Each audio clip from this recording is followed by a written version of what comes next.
செல்லாத ரூபாய் நோட்டுகளை மாற்ற வங்கிகள் மற்றும் தபால் நிலையங்களுக்கு ரிசர்வ் வங்கி 1 மாத கால அவகாசம் வழங்கியுள்ளது. இது தொடர்பாக ரிசர்வ் வங்கி வெளியிட்டுள்ள அறிவிப்பில் கூட்டுறவு வங்கிகள் 2016ஆம் ஆண்டு நவம்பர் 14ஆம் தேதிக்கு முன்பு பெற்ற செல்லாத ரூபாய் தாள்களை மாற்றிக்கொள்ளலாம் என தெரிவிக்கப்பட்டுள்ளது. வங்கிகளும் தபால் நிலையங்களும் டிசம்பர் 30ஆம் தேதி வரை பெற்ற செல்லாத நோட்டுகளை மாற்றிக்கொள்ளலாம் எனவும் ரிசர்வ் வங்கி குறிப்பிட்டுள்ளது. பழைய 500 மற்றும் 1000 ரூபாய் நோட்டுகள் செல்லாது என பிரதமர் நரேந்திர மோடி கடந்த ஆண்டு நவம்பர் 8ஆம் தேதி அறிவித்தார் என்பதும் குறிப்பிடத்தக்கது. அதிமுக ஆட்சியை காப்பாற்றுவதற்கு எம்எல்ஏக்களிடம் நடந்த குதிரை பேர விவகாரத்தில் சபாநாயகரின் விளக்கம் திருப்தி அளிக்கவில்லை என கூறி சட்டப்பேரவையிலிருந்து திமுக மற்றும் அதன் கூட்டணி கட்சிகள் வெளிநடப்பு செய்தன.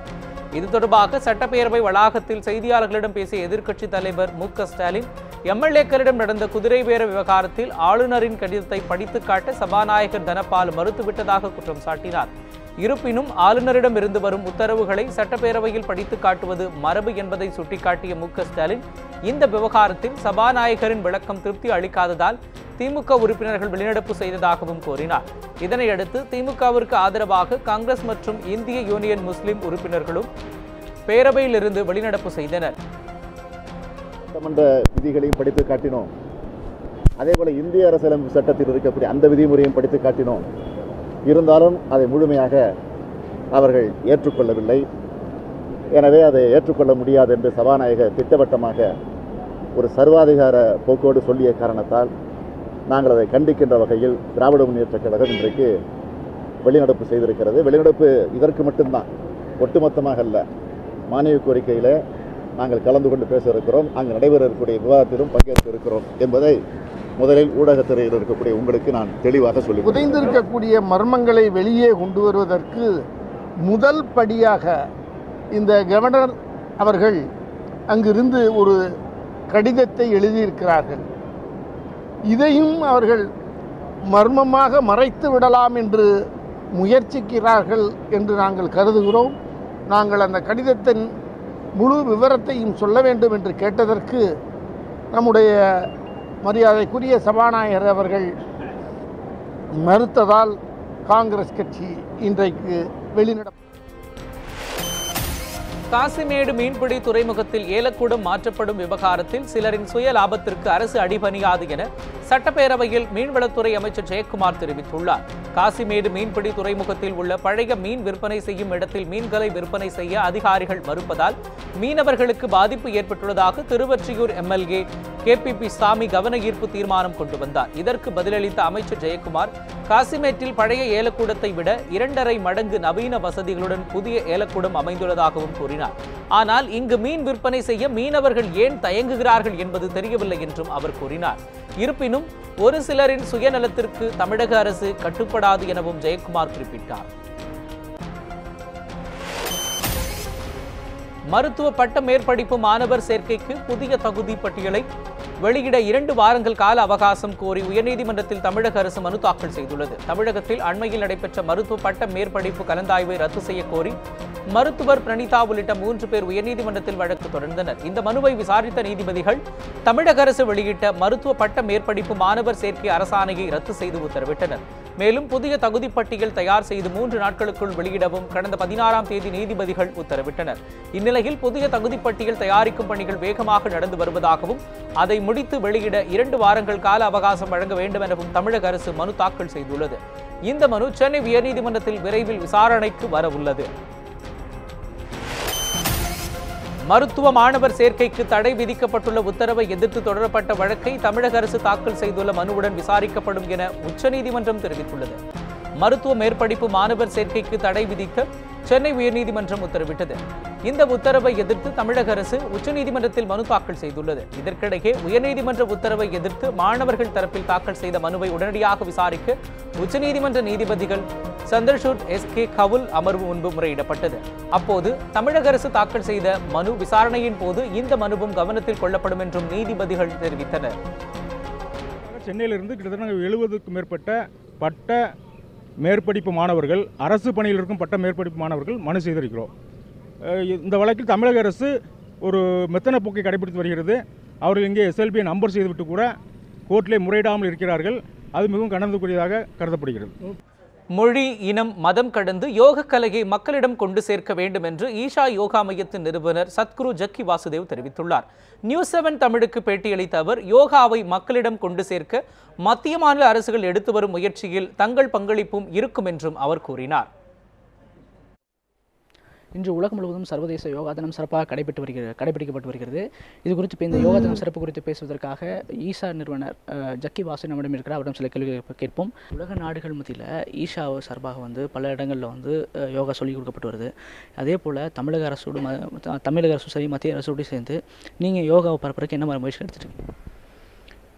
இது தமிழக அரசு கூட ஒன்றும் சேர்ந்து செய்யலை. முக்கியமாக தமிழ்நாட்டில் எல்லா ஸ்கூலில் நடக்கணுன்ற முயற்சி நமக்கு இருக்குது. இதில் ப்ரைவேட் ஸ்கூல்லையும் நடந்திருக்குது. எல்லாத்துக்கும் முக்கியமாக ஏழை குழந்தைக்கு முதல் சேரணுன்ற ஒரு நோக்கத்தில் தமிழ்நாட்டில் இருக்கிற கவர்மெண்ட் ஸ்கூல்ஸில் ஒரு 5000 ஸ்கூலில் இந்த வருடம் நடக்க போகுது. இதில் முக்கியமான விஷயம் நம்ம என்ன புரிஞ்சுக்கணுன்னா, சொல்லிக் கொடுக்கணுன்னா அந்த டீச்சர் ட்ரெயின் பண்ணுறதுல ஒரு முயற்சி தேவை இருக்குது, ஒரு நேரம் எடுக்குது. இதனால 5000 ஸ்கூல் எடுத்து இந்த தடவை சொல்லிக் கொடுக்குறதுக்கு நாம் ஒரு வருடத்துலேருந்து ப்ரிப்பேர் பண்ணியிருக்கிறோம். இதுக்காக டீச்சர்ஸு இந்த வருடம் 5000 ஸ்கூலில் நடக்கும். இது இப்படியே நாம் வளர்த்து நம்ம குழந்தை, நம்ம இளைஞர் எல்லார் வாழ்க்கையிலையும் ஒரு சின்ன அளவுக்குனால ஒரு யோகா இருக்கணும், அவருடைய நன்மை அவர் கையில் எடுத்துக்கணுன்றது என்னுடைய நோக்கம். உலக நாடுகளில் எடுத்துகிட்டு போகிற அளவுக்கு ஈஷாவுடைய பங்கு எப்படி இருக்கும்? எல்லா நாட்டிலையும் நடந்திருக்குது. பல நாட்டுகளில், யூரோப்பில், ஆஃப்ரிக்காவில், அமெரிக்காவில் எல்லா இடத்துல நடந்திருக்குது. இது கடந்த 3 வருடங்களில் பெரிய அளவுக்கு வளர்ந்து வந்திருக்குது. இது நாம் 35 வருஷங்கள் இந்த செஞ்சு வந்திருக்கிறோம். யோகத்தை பற்றி எந்த நாட்டிலையும் இப்போது எதிர்ப்பு இல்லை. இந்த அரேபியாவில் கூட இப்போது எல்லா இடத்துலையும் பண்ணுறோம். துபாயில் எல்லாமே நல்லா நடக்குது. இதில் அங்கே இருக்கிற அரசு கூட நல்லா ஈடுபாடில் இப்போ இருக்குது யோகத்துக்காக.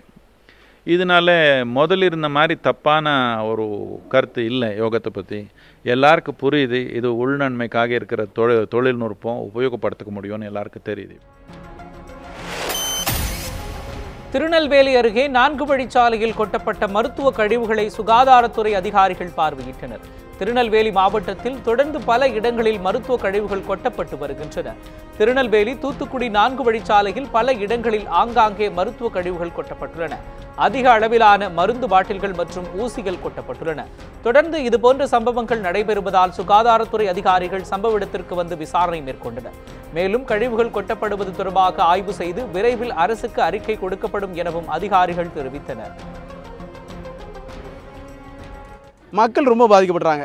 சுகாதாரத்துறை ஒன்று தமிழ்நாட்டில் ஏன் இருக்கான்னா, அது காணல் நீர் மாதிரி தான். அப்பப்போ கண்ணில் தெரியுது, அப்புறம் காணாமல் போயிருது. ஸோ இது முழுமையான நடவடிக்கை தமிழ்நாட்டிலேருந்து எடுக்க முடியும் போதும் எங்களுக்கு சந்தோஷமாக இருக்கும். குறிப்பாக நெல்லை மாவட்டத்தில் இப்போ தொடர்ச்சியாக நடந்துட்டு இருக்கு. இந்த குறைகளை உடனடியாக சீர் செய்யணும், நடவடிக்கைன்னு நான் கேட்டுக்கிறேன். திண்டுக்கல் மாவட்டம் பழனி ரயில் நிலையத்தில் நள்ளிரவில் சுற்றித் திரிந்த பள்ளி மாணவர்களை ரயில்வே போலீசார் மீட்டு பெற்றோரிடம் ஒப்படைத்தனர்.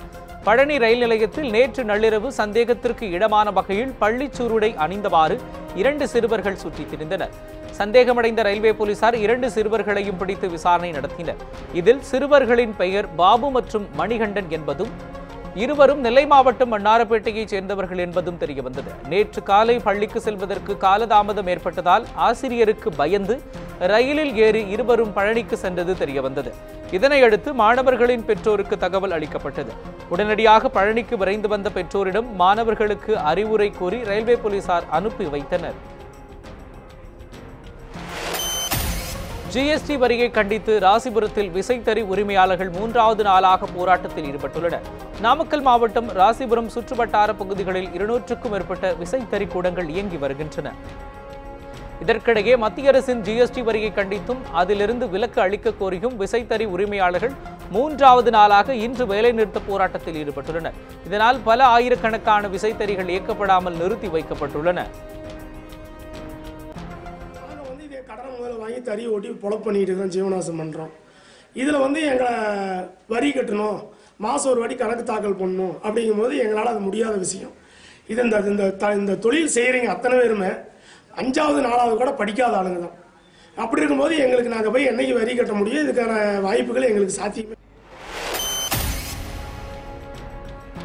திருவாரூர் அருகே காப்பீட்டுத் தொகை கேட்டு விவசாயிகள் சாலை மறியல் போராட்டத்தில் ஈடுபட்டனர். 2015-16 ஆண்டுக்கான பயிர் காப்பீட்டுத் தொகை விவசாயிகளுக்கு அறிவிக்கப்பட்டு திருவாரூர் மாவட்டத்தில் 104 கோடி ரூபாய் ஒதுக்கீடு செய்யப்பட்டுள்ளது. அங்குள்ள கொரடாச்சேரி, நீடாமங்கலம், மன்னார்குடி போன்ற பகுதிகளுக்கு இந்த பகுதிகளுக்கு பயிர் காப்பீட்டுத் தொகை அறிவிக்கப்படவில்லை. இதனை கண்டித்து அப்பகுதிகளைச் சேர்ந்த விவசாயிகள் சாலை மறியல் போராட்டத்தில் ஈடுபட்டனர். விவசாயிகளுக்கு பயிர் காப்பீட்டுத் தொகை வரும் வரை தங்களது போராட்டம் தொடரும் என்றும் போராட்டக்காரர்கள் தெரிவித்தனர். 2 ஆண்டு ஆசிரியர் பயிற்சி பட்ட படிப்பிற்கான விண்ணப்ப விநியோகம் இன்று துவங்கியது. தமிழகம் முழுவதும் உள்ள 7 அரசு கல்லூரிகள், 14 அரசு உதவி பெறும் கல்லூரிகளில் உள்ள 1777 பிஎட் இடங்களுக்கான விண்ணப்பங்கள் வழங்கப்படுகின்றன. விண்ணப்ப விநியோகம் ஜூன் 30ஆம் தேதி வரை நடைபெறுகிறது. பூர்த்தி செய்த விண்ணப்பங்கள் ஜூலை 3ஆம் தேதிக்குள் அனுப்ப வேண்டும். ஆசிரியர் பயிற்சி பட்ட படிப்பிற்கான கலந்தாய்வு ஜூலை 3ஆம் வாரத்தில் நடைபெறும் என்றும் தெரிவிக்கப்பட்டுள்ளது. காவிரி மேலாண்மை வாரியம் அமைக்க மறுக்கும் மத்திய பாரதிய ஜனதா அரசுக்கு குடியரசுத் தலைவர் தேர்தலில் அதிமுக ஆதரவு அளிக்கக்கூடாது என விவசாய சங்கங்களின் ஒருங்கிணைப்பு குழு தலைவர் PR பாண்டியன் வலியுறுத்தியுள்ளார். இது தொடர்பாக மன்னார்குடியில் செய்தியாளர்களிடம் பேசிய அவர், காவிரி மேலாண்மை வாரியம் அமைக்க உச்சநீதிமன்றம் உத்தரவிட்டும் மத்திய அரசு அதனை ஏற்க மறுப்பதாக குற்றம் சாட்டினார். தமிழக நலனுக்கு எதிராக இருக்கும் பாரதிய ஜனதா அரசின் குடியரசுத் தலைவர் வேட்பாளருக்கு அதிமுக ஆதரவு அளித்தால் அது தமிழர்களுக்கு இழைக்கும் துரோகம் எனவும் PR பாண்டியன் குறிப்பிட்டுள்ளார். பாரதிய ஜனதா கட்சிக்கு அண்ணா திராவிட முன்னேற்ற கழகமும் OPS அணியும் வாக்களிப்பது என்று முடிவெடுத்தால் அது தமிழகத்திற்கு ஏற்படுகிற மிகப்பெரிய துரோகம், வஞ்சக நடவடிக்கையாகும். உடனடியாக அதை கைவிட்டு தேர்தலுக்கு முன்னதாக காவிரி மேலாண்மை வாரியத்தை அமைத்து ராசிமணல் மேகதாது அணை கட்டுமான பணியை தடுத்து இவ்வாண்டு சாகுபடிக்கு தண்ணீரை பெறுவதற்கான உறுதியான நடவடிக்கைகளை மேற்கொள்ள வேண்டும். இல்லை என்றால் தமிழகம் அழிவிற்கு தமிழக அரசியல் இயக்கங்கள் காரணமாகிவிடக் கூடாது என எச்சரித்தார்.